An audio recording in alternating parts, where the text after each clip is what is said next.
सावकारांना इतक्या घाई गडबडीत नको सांगायला. आधी मला खात्री करून घ्यायला हवी. ही तुळसा दिसते तेवढी भोळी बाबडी नक्कीच नाहीये. मला खरं काय ते शोधायलाच हवं.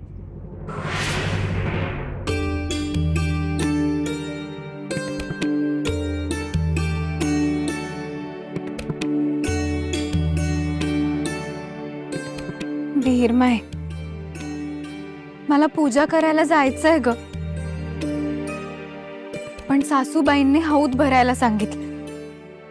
आता हौद भरण्यात माझा किती वेळ जाईल सांग बघू.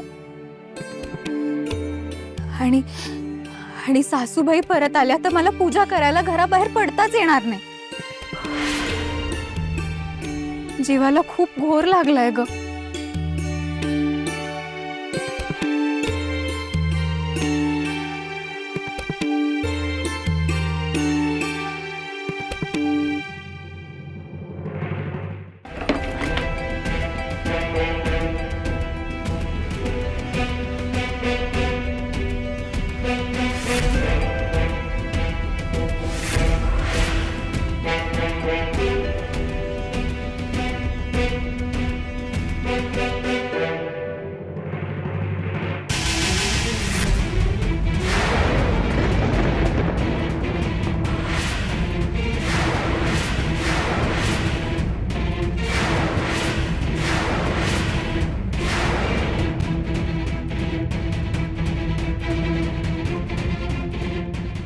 म्हणजे ही तुळसा वटपौर्णिमेच्या पूजेचं साहित्य लपवत होती.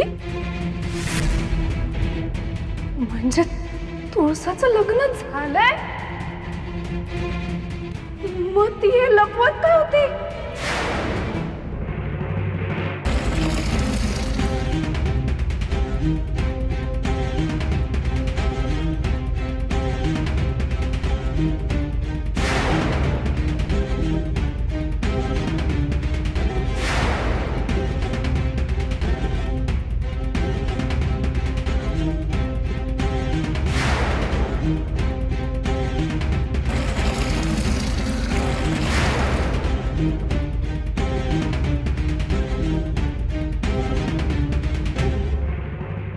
वेणू मामा, हे बघ, तुळसा मामीला पूजा करायला जायची, पण रमाईनी हौद भरायला सांगितलंय म्हणून ती रडतीये.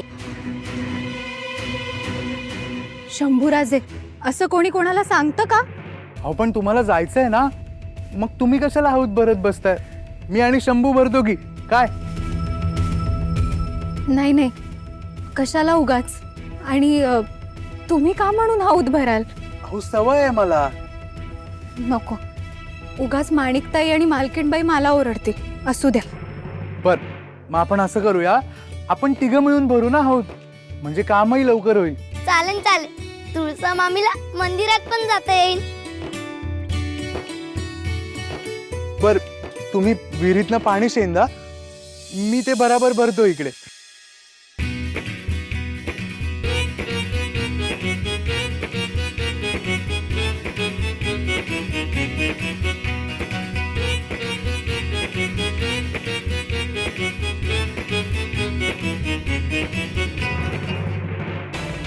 तुळसाचा नवरा कोण असेल?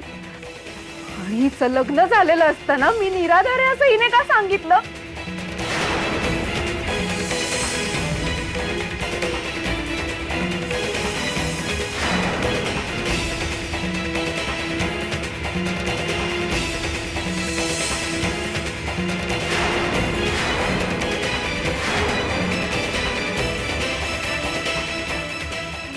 म्हणजे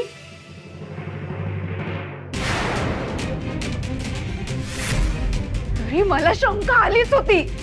हीच उंची, तोच गोल चेहरा.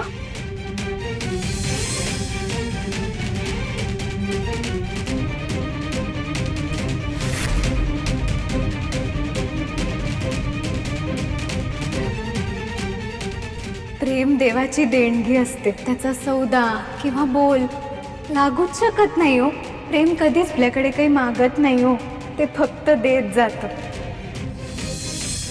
सावकार हे तर सखू आहे.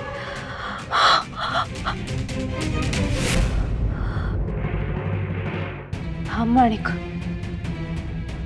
ही उतावळेपणाने वागायची वेळ नाहीये.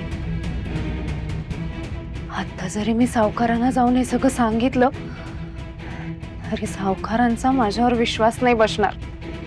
ही तुळसा उर्फ सखू, हिला पुराव्यांसकटच उघड करायला हवं आणि सावकारांनी